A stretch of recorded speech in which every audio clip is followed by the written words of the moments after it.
We thank Mr. Joseph Merkut and Ms. Elena Giannakopoulou for this very interesting conversation they had. We're continuing another fireside chat, between Deputy Minister of Energy, Ms. Alexandra Zdoukou, in conversation with Kostas Andriusopoulos. Please, can you join us here? The topic is Greece at Cop29, Cop29 at Azerbaijan in November.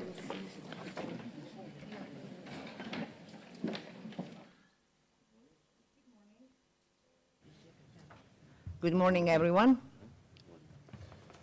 So it's a great honor to have Minister Zdoukou with us today. The discussion, as we have heard a lot about climate change, climate crisis, and all of this, mitigation that is needed in order for us to address the issue. We are discussing now about COP28 and the presence, last COP, the presence of Greek government and the Greek Energy Ministry of Energy and Environment at COP28 in Dubai. And of course, what COP29 has to is keeping for us in Azerbaijan, Baku, this year, in November. But before we start, we do have a video to play of a summary of the presence of the Greek government's presence at COP28 in Dubai, where we had a number of events. There have been a lot of That's a surprise. discussions. You found the yes. video. Okay. We got a video. I think it's ready to play, if I may say.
Ladies and gentlemen, thank you for joining us here at the Greek Pavilion.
Did you like it?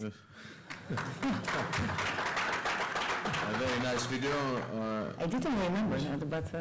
For all of those that they were not, with a mission in Dubai, it's a very nice way of showing the presence, the big presence, not only from the Greek government, but also from a lot of other foreign state policy makers and industry Pictures leaders. are always much better than saying words, right? So what are the key takeaways from the presence of Greece's government in COP28? Now that I saw the video, I think my first feeling is that I feel proud. I feel proud of Greece's presence last year in COP. It was the first time actually that Greece organized such an event by having its own pavilion there. I think we were very productive in Dubai. We managed to cover a lot of different priorities during those 2 weeks. And I keep 3-4 takeaways. I think first of all, what is the scope when you go at COP? The first is for a country to showcase a progress, right? The progress of your country on the energy sector, and what is your vision on Greece's carbon-free future. And I think we had a quite good narrative to talk about that. Secondly, we signed some important agreements there, like to mention, for example, the agreement with Masdar, which undertook to provide a significant funding for Greece, up to 15 million dollars for transforming Poros Island, which is the next GR Eco Island, into smart and green. I also find important the fact that we managed to build partnerships with other energy players across the region. And last but not least, I think what is important when you see a country having a presence at COP is that we try to establish Greece as a leader in climate action and the energy transition. So for me, what I keep as the most important is that we prove that we are a trustworthy partner for anyone that shares our ambitious goals. So that's the most important in terms of having Greek presence there. Now coming to the essence and what was discussed during COP, I think the most of us to remember was this Dubai Compromise, as they say, specifically the wording that was adopted in the conclusions of COP about gradually reducing global dependence on fossil fuels. And it was called a compromise, I think, because it was exactly that. It was not as good as we were hoping, but I think it was not as bad so as to consider it as a failure. And maybe, although this approach, let's say, left some people disappointed about this compromise, I think we need to understand that it affects actually the realities of today. And what is the reality of today? That renewable, of course, energy is increasing, but fossil fuels, and we heard that before, still play a significant role in the global energy mix. Apart from that compromise, what we also did last year in COP was the first global stock take. So every 5 years in COP, this is repeated, yes, every 5 years we need to say where we are today and what we have achieved. And I think that the key takeaway again from this global stock take was that, yes, indeed, we recognize that there is a progress, obviously, but our actions must be accelerated if we want to meet this 1.5 target. And that shows that there is a real urgency on that. I think that on a positive note, I would say I found it encouraging that leaders that visited COP and talked about that made some agreements, for instance, to triple renewable energy target or to double energy efficiency target. Also dealing with methane emissions, that was another case. So for me, what is important is that it's not only commitments, Kostas, it's something beyond that, it's actions.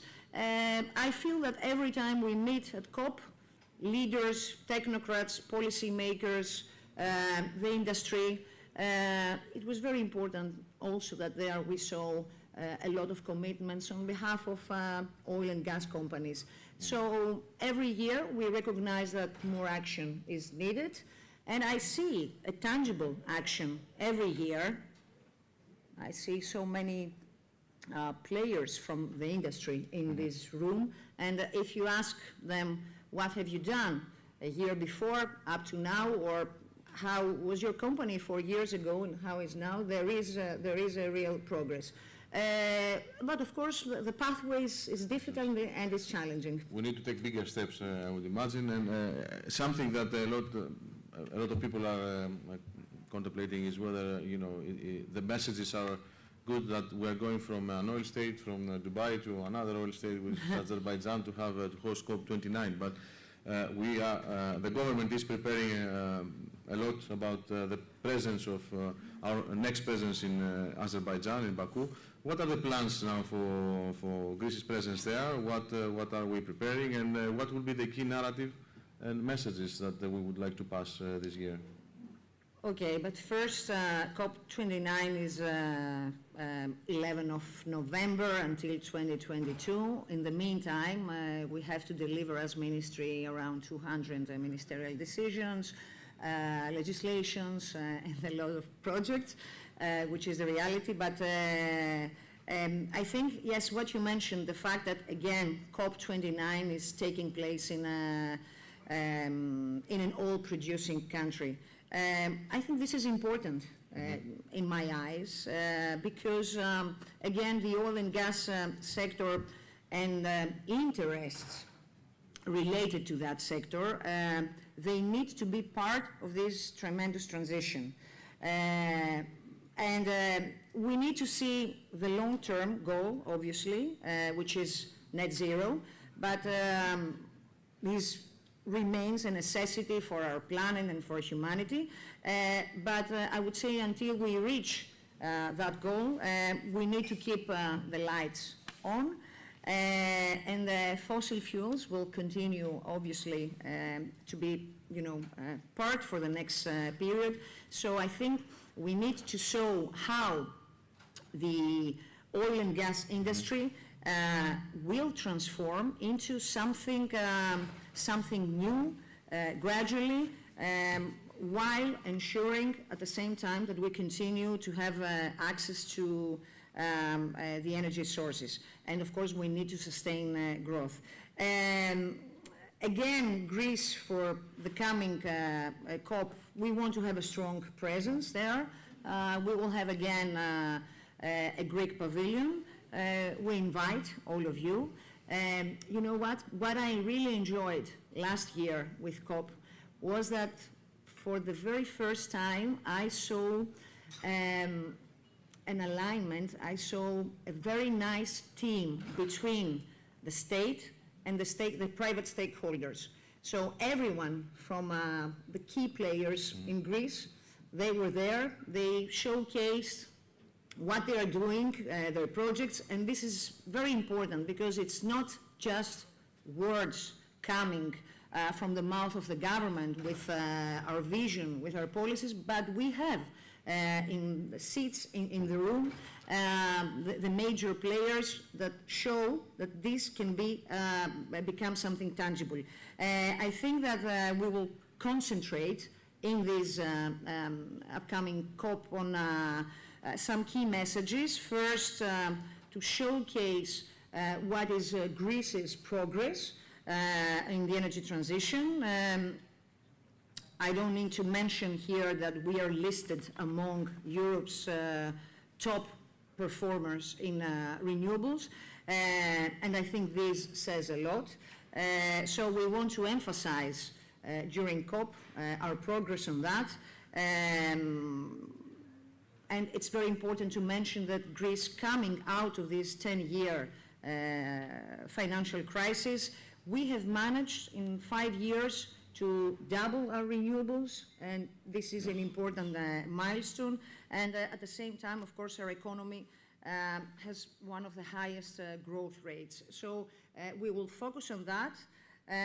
Second, we want to emphasize our role as a prominent, I would say, energy hub in our region, Southeastern Europe, Eastern Mediterranean. This goes beyond energy, of course. I think it's a tremendous shift in perception for Greece's geopolitical role in the region, and we need to highlight this more. I very much believe in partnerships and international agreements. We have reached so far numerous countries. I see here my friends, and I think that this increases a lot the international stature and importance of Greece. So I think more or less, a lot to see. yes, we have a lot of work. There are a lot of projects. There are more to come, and I really invite all of the stakeholders here to join this national effort. Thank you very much for this discussion. I know we have a lot to say also in the afternoon with another big panel with very promising discussions that we're expecting from the industry. Thank you very much for your participation here at our conference.